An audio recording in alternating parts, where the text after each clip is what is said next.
Have you ever noticed that Bring Your Child to Work Day sort of comes across as a command? Well, in the town of Clearview, we take that command seriously. The April after they turn 13, every child in Clearview is required to go to work with their parents. And where do most of the parents in Clearview work? RheinCorp. I vividly remember that Tuesday in April when I went to work with my dad. I was excited to be getting out of school, even though in Clearview schools are all closed on Bring Your Child to Work Day.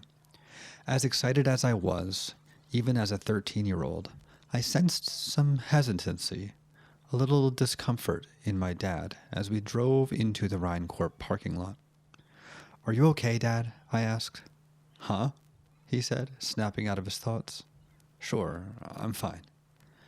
But when we parked, Dad turned off the car and looked at me with that serious look that made me pay careful attention.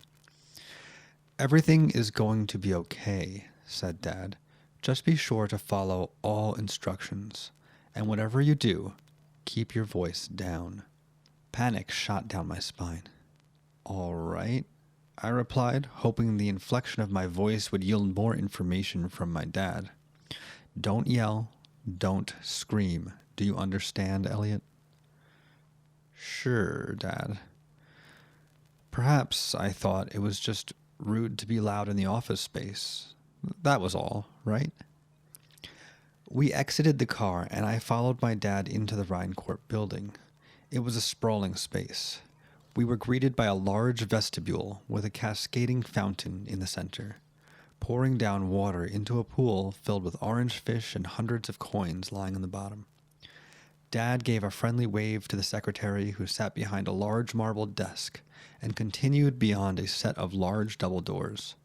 Here, everything looked different. It looked tan. This was back when tan was the style for office buildings. All the cubicle dividers were tan, the furniture, the desktop computers, printers, monitors, all tan.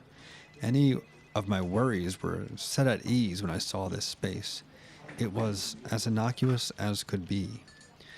Dad set his bag down on the floor next to his desk, pulled a chair up for me to sit in, and sat down in front of his computer.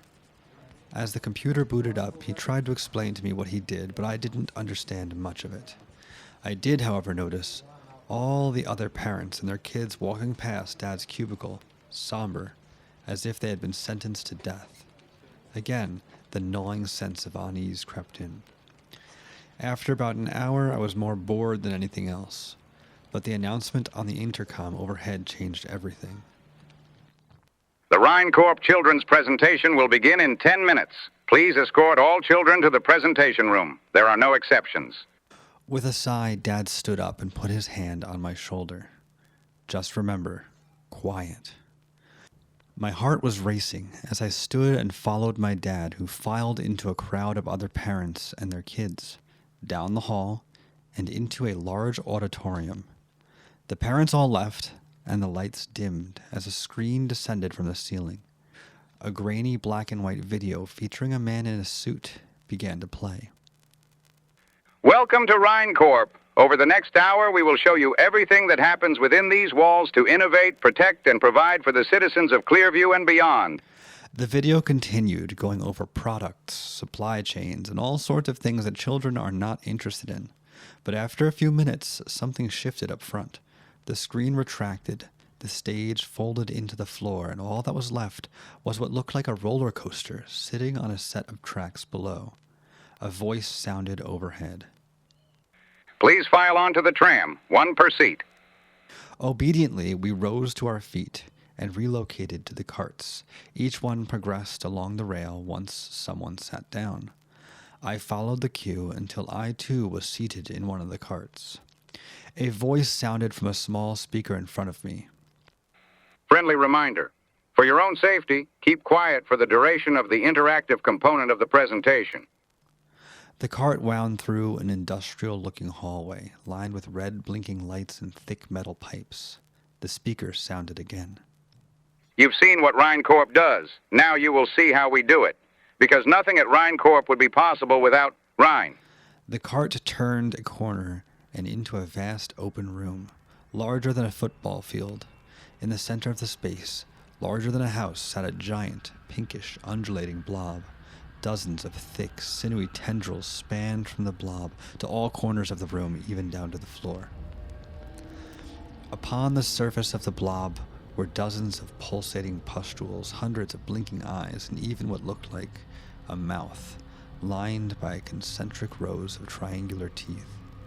Just looking at the thing made me want to scream, but I checked myself, remembering what Dad warned me. Still, I looked around for any route of escape. I was at least 30 feet above the ground, no way to get out of the cart. As if reading my mind, the cart clicked, and a pair of shackles sprung out and fastened my legs to the floor. My heart was racing as I drew nearer to the thing in the center of the room. Rhine powers the entire industry here at Rhine Corp. Rhine is also responsible for our unprecedented innovation, giving our engineers insights otherwise impossible for a human being. As the speaker droned on about the monstrosity before me, a claw passed through an opening above me, carrying a full cow carcass. It hovered over the mouth of the blob, which opened expectantly. I turned away as the cow fell, but when I looked back, it was gone. The cart was drawing closer to Rhine now, so close that I could make out the network of veins beneath its thin, translucent skin. Then the cart stopped and turned toward the wall of flesh. About 20 eyes opened in front of me, each fixing me in a hollow stare. I couldn't look away, despite trying with all my might. But after a moment, the eyes closed, and the speaker sounded.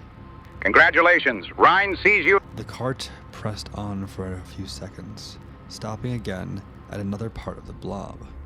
In a flash, a tendril shot out from the mass and attached to the top of my head. Blinding pain shot through my scalp as my vision went white. I don't know how long that lasted, but when the tendril retracted back to the blob, the speaker sounded once more. Congratulations, Rhine knows your thoughts. I collected myself through heaving breaths, trying my best to stay quiet as the cart moved on. The track ascended until I was sitting over the mouth into which the cow had been dropped earlier. The shackles on my legs fell off with a click, and the cart began tipping over. Slowly, I was leaning closer and closer to that open maw, which pulsed in anticipation. The wet slapping of the mouth as it waited for me was the only sound aside from my stifled sobs.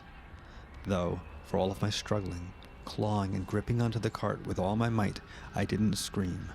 I didn't scream. Soon I could hold on no longer, and I fell. My body was subsumed in warm, wet flesh, like I was being tossed about in an ocean of stew, with the occasional hard object brushing against my back or side. I struggled to escape, to find a breath of air, but warm, wet darkness was all there was. Finally, just as I was resigning myself to be digested by that thing, I felt the cold air on my skin. I saw the light. I was lifted by one of the tendrils and returned to my cart. Congratulations, gracious Rhine has spared your life.